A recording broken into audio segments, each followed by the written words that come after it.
جس ممدوح کے سلسلے میں یہ جشن منعقد کیا گیا ہے، حضور تاج الشریعہ علیہ رحمت والرضوان، آئیے ہم ذرا ان کی زندگی کے آخری لمحات کا بھی جائزہ لے لیں اور اندازہ لگائیں کہ جب وہ اس دنیا سے گئے تو کس شان سے گئے، ان کی زبان پر کیا جاری تھا، ان کی زبان پر کون سے کلمات تھے۔ اللہ اکبر۔ آپ شاید جانتے ہوں یا نہ جانتے ہوں،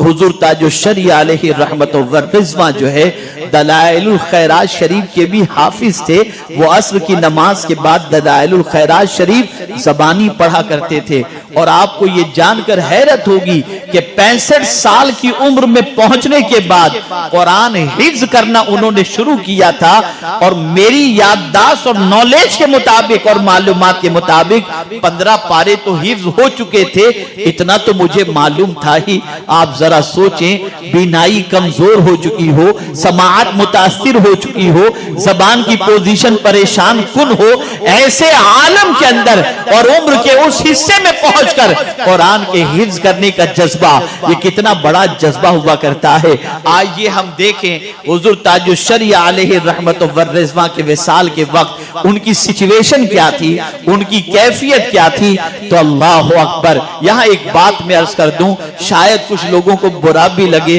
اور شاید کچھ لوگ میرے سلسلے میں پروپیگنڈا بھی کریں، لیکن میں اس سے بے نیاز ہو کر کے کچھ بات عرض کر دیتا ہوں، اور وہ یہ ہے کہ کچھ لوگ تاج الشریعہ کی شخصیت کو منوانے کے لیے ان کی نماز جنازہ میں شریک ہونے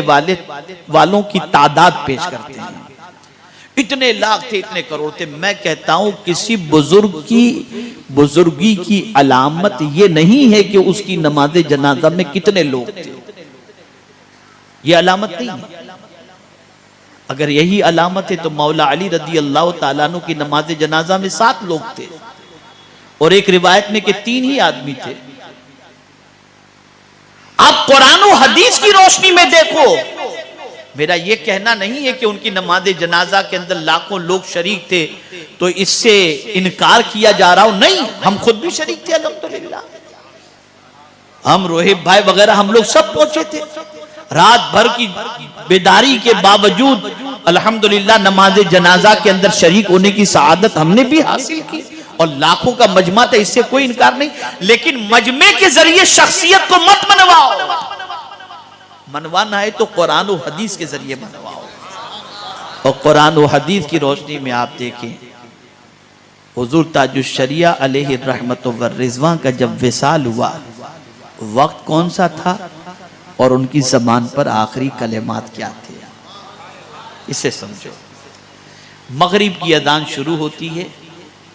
وہ اذان کے کلمات کو دہراتے ہیں، اور جب مؤذن آخری کلمے پہ پہنچتا ہے، لا الہ الا اللہ، اللہ اکبر لا الہ الا اللہ، تو حضور تاج الشریعہ علیہ الرحمہ یہاں تک پہنچنے کے بعد پھر لا الہ الا اللہ کی تکرار ہی کرتے ہیں اور روح پرواز کر جاتے ہیں، یہ ہے خاتمہ بالخیر۔